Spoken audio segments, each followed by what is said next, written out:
The sun shimmered on the water's surface, casting dancing reflections on my backyard deck. My pool, my private pool, was supposed to be a place of relaxation. Instead, it had become the epicenter of absolute chaos. Linda stood in front of me, her face an unnatural shade of red, her fists clenched so tightly that her acrylic nails looked like they might snap. Beside her, the HOA president, Mr. Anderson, shuffled uncomfortably, clearly wishing he were anywhere else but here. "You have no right to deny access to the community," Linda shrieked, pointing an accusatory finger at me. "This pool belongs to everyone." I exhaled slowly, rubbing my temples. "Linda, this is my backyard. My property. My rules." She gasped dramatically, as if I had just insulted her ancestors. That's when I realized this woman wasn't just entitled. She was completely unhinged. And if I wanted peace, I'd have to fight back. 2 weeks earlier, I had moved into this quiet, HOA-controlled neighborhood, excited to settle into my dream home. It was a gorgeous place, modern, spacious, with a large backyard pool. It had taken years of hard work to afford something like this, and I planned to enjoy it in peace. On my first day, Mr. Anderson, the HOA president, came by to welcome me. He was a polite, middle-aged man with anxious energy, the kind of guy who hated conflict. He congratulated me on the house and then casually mentioned, "Just a heads up, there's a woman named Linda on the board.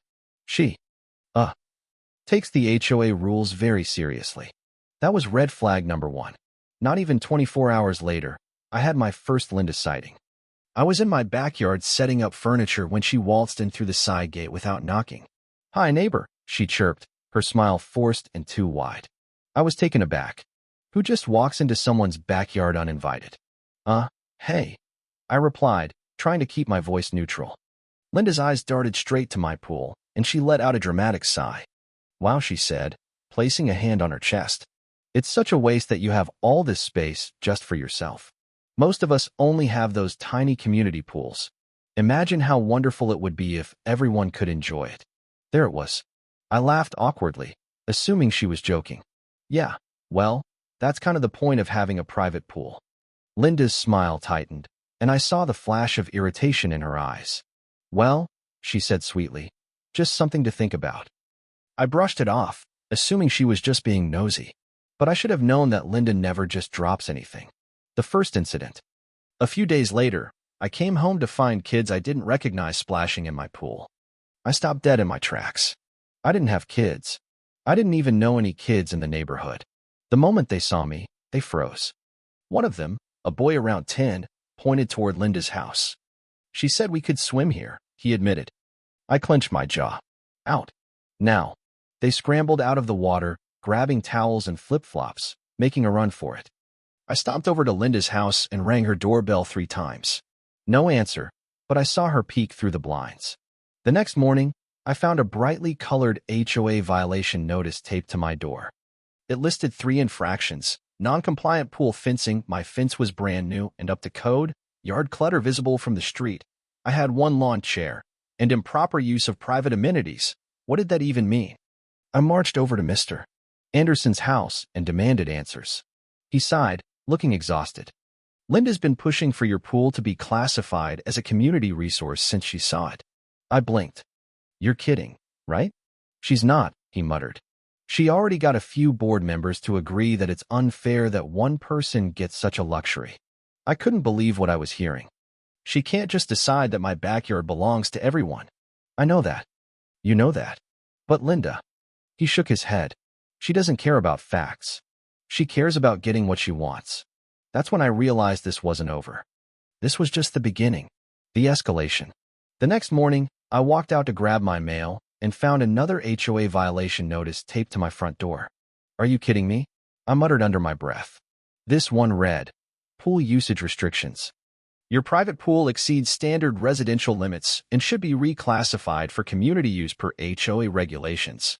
Please schedule a meeting to discuss compliance." I laughed a dry, incredulous laugh. There was no such rule in the HOA guidelines. I had checked before I bought the house. This was Linda's handiwork, plain and simple. Shaking my head, I crumpled the notice and tossed it onto my kitchen counter. If Linda thought a few fake violations would intimidate me, she was dead wrong. That afternoon, I decided to confront her directly.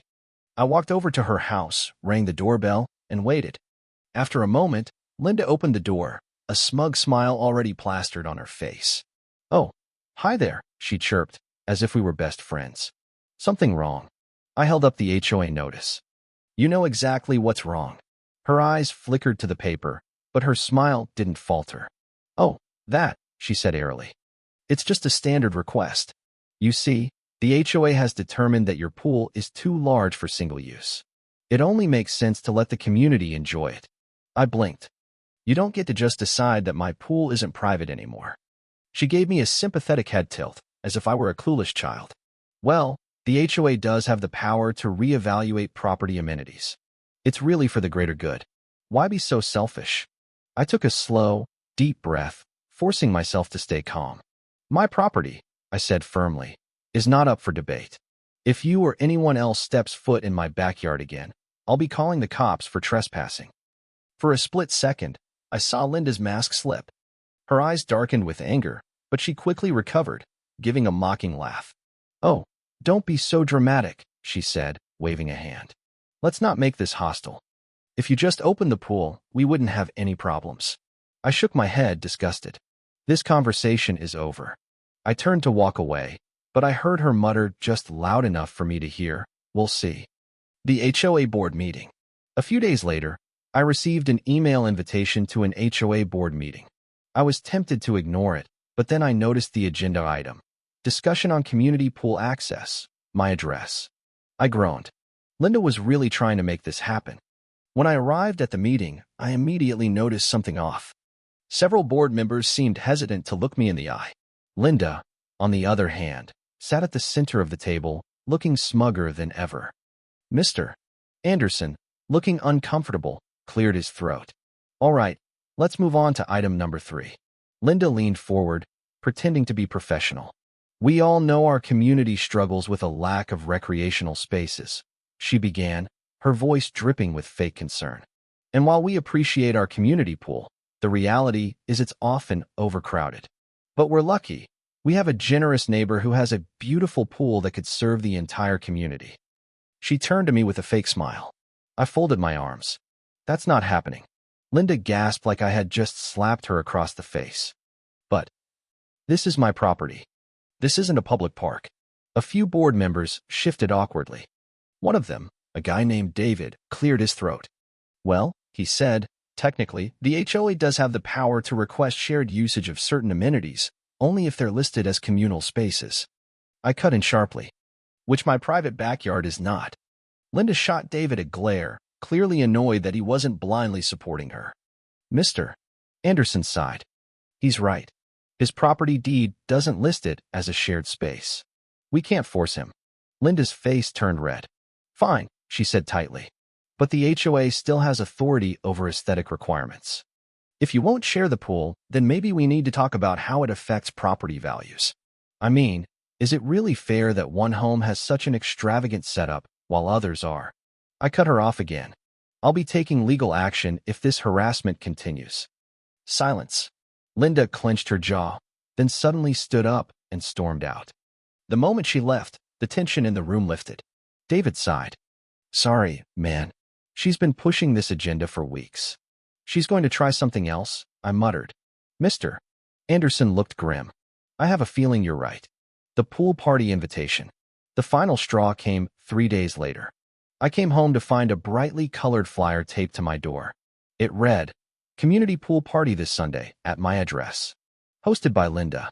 Free drinks and barbecue." I stood there, staring at the paper, unable to believe my own eyes. Linda was planning a full-blown invasion of my property and had even advertised it.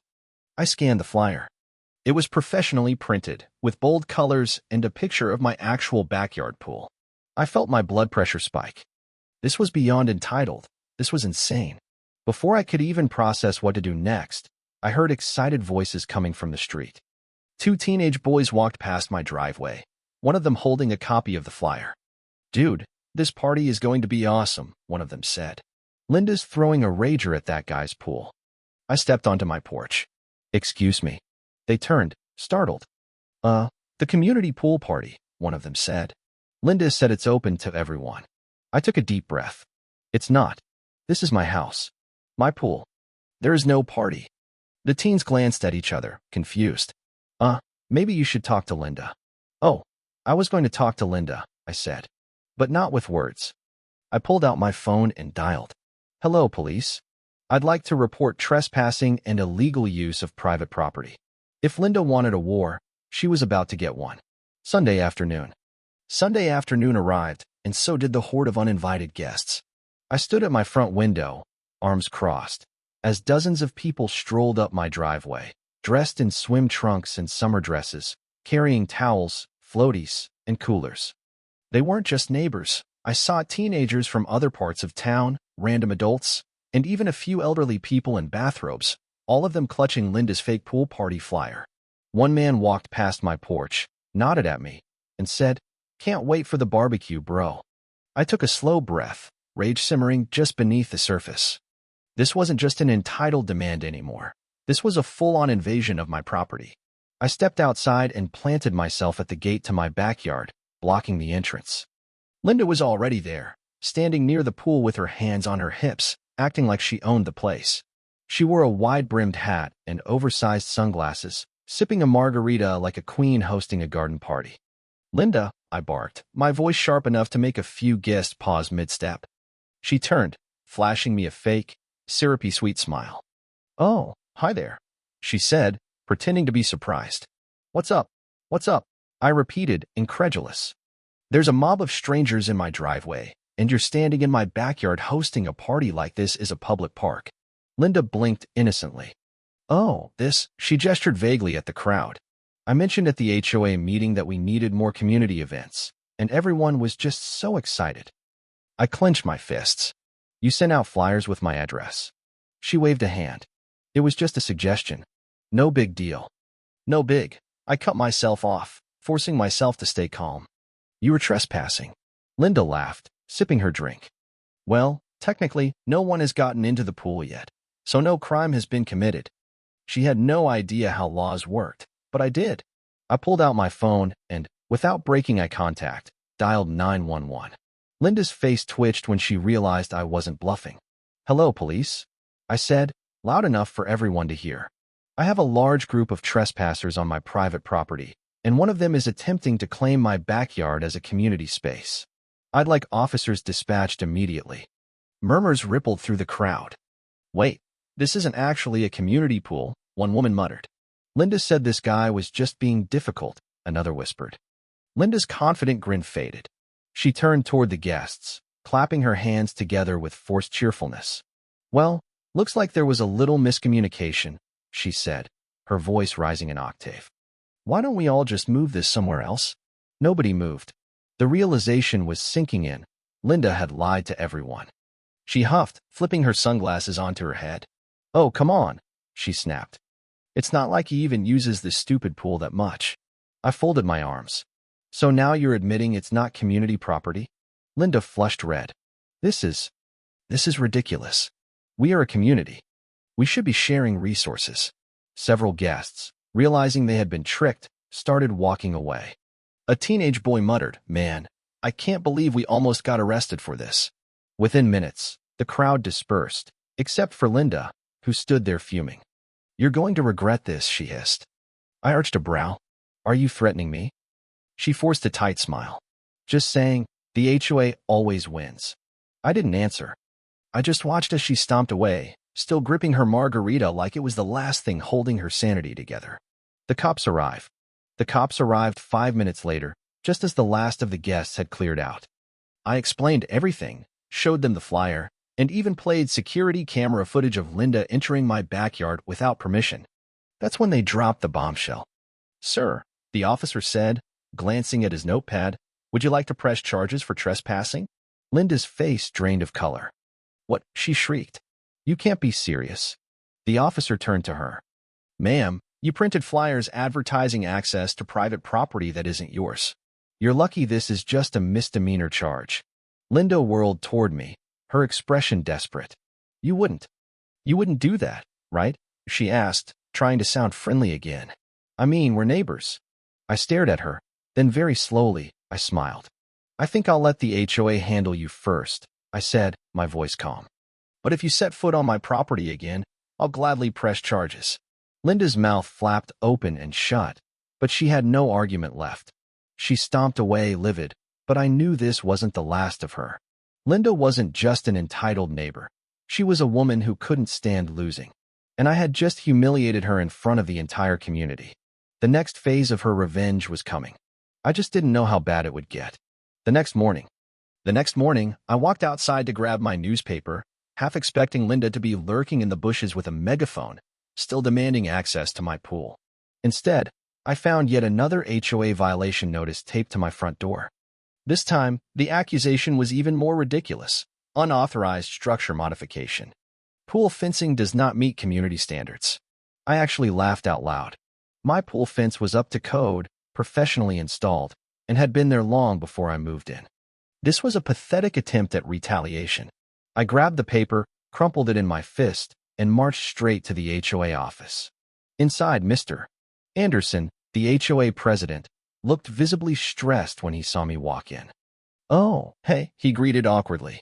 I slapped the violation notice onto his desk. "Care to explain this?" He sighed, rubbing his temples. "Look, I know this is getting out of hand, but Linda is."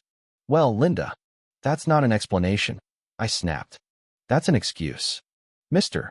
Anderson looked around, as if making sure no one else was listening, then leaned forward. "She's been on the board for 5 years, and every time we've tried to remove her, she's rallied a bunch of homeowners to back her up. So what? She gets free rein to harass people?" He hesitated. "We don't want a lawsuit." I stared at him. "So instead of dealing with the actual problem, you're letting her make up fake violations?" Anderson exhaled, looking defeated. "I'll talk to the board, but..." He shrugged helplessly. "Linda has a way of twisting things. I suggest you just ride this out." I laughed a dry, humorless laugh. "Oh, don't worry. I'm not just riding this out. I'm fighting back. Linda's revenge, vandalism, and false complaints." That night, my security cameras caught Linda in the act. At 2:15 a.m., she crept into my backyard, wearing all black, carrying a large bag of garbage. She dumped it straight into my pool, then she pulled out a small container and began pouring some kind of liquid into the water. The next morning, I went outside and immediately saw the damage. The water was murky brown, floating with trash and debris, and the kicker? My entire lawn smelled like rotten eggs. I pulled up the security footage on my phone, rewound it, and sure enough, Linda. This wasn't just some HOA dispute anymore. This was targeted harassment. I called the cops again. When the officers arrived, I played the footage for them, and one of them whistled low. "She really went for it, huh?" "Oh, she's not done yet," I muttered. Just as the officers were finishing up their report, I heard footsteps approaching. I turned. Linda was storming toward us, still in her bathrobe, hair in curlers, her face twisted in rage. "What are the cops doing here again?" she screeched. The officer calmly turned toward her. "Ma'am, do you own a black hoodie with live, laugh, love written on the sleeve?" Linda froze. Her face went pale. That's ridiculous," she stammered. I was sleeping all night." I pulled out my phone, held it up, and pressed play. The footage showed her clear as day, dumping garbage into my pool. Her mouth fell open. Then she did what all Lindas do when caught red-handed. She flipped the script. "This is harassment," she shrieked. "He's spying on me. This is an invasion of privacy." The officer remained unmoved. "Ma'am, you're being investigated for vandalism and trespassing." Linda gasped, like she had just been personally victimized. "I was just trying to send a message," she insisted. I scoffed. "Message received, Linda." Loud and clear. The HOA's last-ditch attempt to save Linda. The next day, I got an urgent HOA email. Emergency board meeting. Discussion regarding complaints against board member Linda. It was about time. I arrived early, expecting a reasonable discussion. Instead, I walked into a complete circus.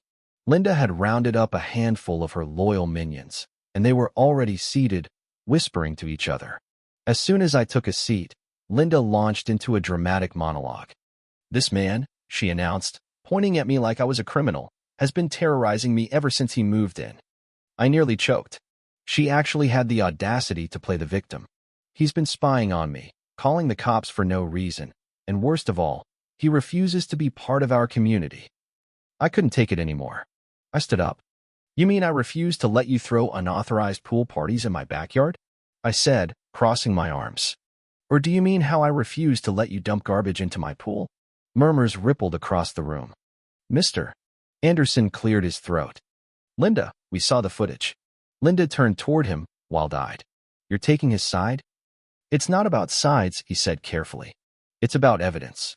Then he slapped a document onto the boardroom table. It was a formal HOA violation report against Linda. You're being fined for repeated harassment, unauthorized use of private property, and property damage. Linda's face turned purple. You can't do this. I am the HOA, she shrieked. Mr. Anderson sighed. Actually, no, Linda. You're officially suspended from the board. Linda gasped. Then, in true Linda fashion, she stormed out, muttering about how she would sue everyone. As she reached the door, she turned back, glaring daggers at me. You think you've won? She spat. This isn't over. I just smiled. Oh, Linda, I said. It's very over. The moment the door slammed shut, the entire board let out a collective sigh of relief. Well, Mr. Anderson muttered, rubbing his temples. That was something. I sat back, satisfied. Linda might still try something, but without her HOA power, she had nothing left. Or so I thought. Because that night, she made one last desperate move. The neighborhood feels lighter. The neighborhood felt lighter after Linda was officially suspended from the HOA board. People actually waved at me instead of casting sideways glances, no longer afraid of being caught in her drama vortex. For the first time in weeks, I felt like I could actually relax. I was wrong. Because that night, at exactly 2:43 a.m., my security alarms went off. I jolted awake, heart hammering, and grabbed my phone. A motion alert from my backyard. I pulled up the live security feed and nearly dropped my phone. Linda. She was in my backyard again. This time, she wasn't dumping garbage. She was cutting my pool fence open with wire cutters. I sat there for a split second, completely stunned. Was she actually trying to break in? I immediately dialed 911, keeping my eyes on the screen. The operator answered. 911. What's your emergency? Yeah, I have a woman trespassing in my backyard. She's actively cutting through my pool fence. The operator's tone shifted instantly. Is she armed? I don't think so, but she's carrying a big pair of wire cutters. Officers are on the way. Stay inside and do not engage. I had no intention of going outside, but I did want to see what the hell she was up to. I quietly moved to my back door, peering through the window. Linda was panting from effort, tearing open a large gap in my fence. Then she pulled something out of her pocket, a stack of laminated papers. She started taping them to my pool deck, one by one. Curious, I zoomed in on the security feed. My jaw dropped. She was posting fake notices, declaring my pool as a community amenity with an HOA approval stamp, which I knew she no longer had access to. One of them read, Welcome to your new HOA community pool. Enjoy open swim hours, 9 a.m. to 9 p.m. Please contact Linda for rules and regulations. This woman was actually trying to force my property into public use in the middle of the night. I was still processing the sheer insanity of it when I heard the sound of approaching sirens. Linda's head snapped up, her whole body going rigid. She grabbed the remaining fake notices, shoving them into her pocket, and tried to flee through the broken fence hole. But she didn't make it far. The moment she stepped out into my driveway, she was met with flashing red and blue lights. 2 officers stepped out of the patrol car, hands resting on their belts. One of them, Officer Davis, had been here before. His eyes landed on Linda, then on the giant pair of wire cutters she was still holding. Ma'am, he said, voice dry, want to tell us what you're doing on this man's property at 3 a.m. with burglary tools? Linda went into instant meltdown mode. This isn't what it looks like, she yelped, shoving the wire cutters behind her back. The second officer, a woman named Martinez, crossed her arms. Really? Because it looks like you were breaking in. Linda's face twisted. I was just trying to fix his fence, she blurted out. It was an eyesore. I was helping. The officers did not look convinced. I stepped forward, arms crossed. Funny, because my security camera has caught you cutting it open, not fixing it. Linda froze. Then, in true Linda fashion, she went for her go-to excuse. This is harassment, she shrieked. He's been spying on me for weeks. This is all part of his personal vendetta against me. Martinez didn't even blink. Right? So you just happened to bring wire cutters to his backyard at 3 a.m. for a little community service project? And these, Martinez continued, picking up one of the fake HOA notices Linda had dropped, just magically appeared here on their own. Linda's mouth opened and closed, but no words came out.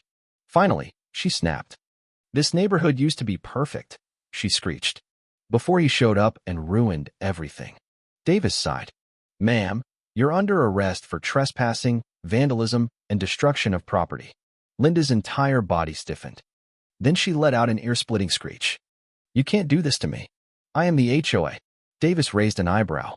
Not anymore. You're not. Before Linda could react, he turned her around and cuffed her hands behind her back. As he started leading her toward the patrol car, she thrashed in his grip.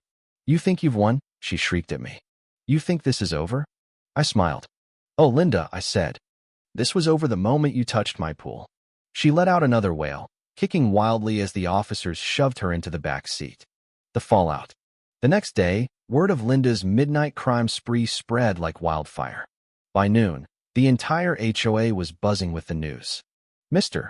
Anderson himself knocked on my door, looking equal parts mortified and relieved. He cleared his throat, looking awkward. We had an emergency HOA vote this morning. I raised an eyebrow. Yeah. He let out a deep sigh. Linda is officially banned from the HOA and the board. Wanted to apologize for not handling her sooner. I couldn't help but smirk. Better late than never. Anderson hesitated. We also wanted to offer to waive your HOA fees for a year as a goodwill gesture. I thought about it for a moment. Then, just for fun, I asked, can I get that in writing? Anderson let out a tired chuckle. Absolutely. A month later, Linda's house went up for sale.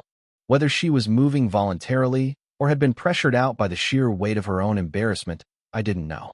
But when the moving trucks arrived, I made sure to stand on my porch, sipping a cold drink, watching her pack up her miserable life. The final cherry on top? The night before she left, I threw a huge pool party with actual invited guests. I even put up a big sign at the entrance. Private pool. Linda free zone. HOA not invited.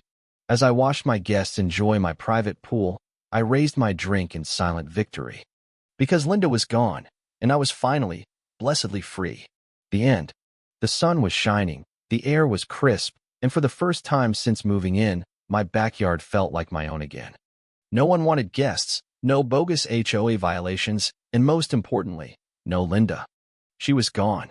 The moving trucks had pulled out of her driveway just yesterday, leaving behind an eerily silent house. It felt like the villain of a horror movie had finally been defeated, and now the town could breathe easy. And me? I planned to celebrate. I spent the entire morning setting up, cleaning my pool, setting out extra chairs, and prepping the grill, because tonight, I was throwing a massive pool party. A real one, with actual invited guests. Around 5 p.m., the first few neighbors arrived, carrying coolers, food, and pool floats. Even Mr. Anderson, the HOA president, showed up, holding a six-pack of beer like a peace offering. As he approached, he gave me an awkward smile. Guess I owe you another apology. I chuckled. You sure do. He sighed, rubbing his forehead. We really should have handled Linda a lot sooner. I shrugged. Lesson learned. Better late than never.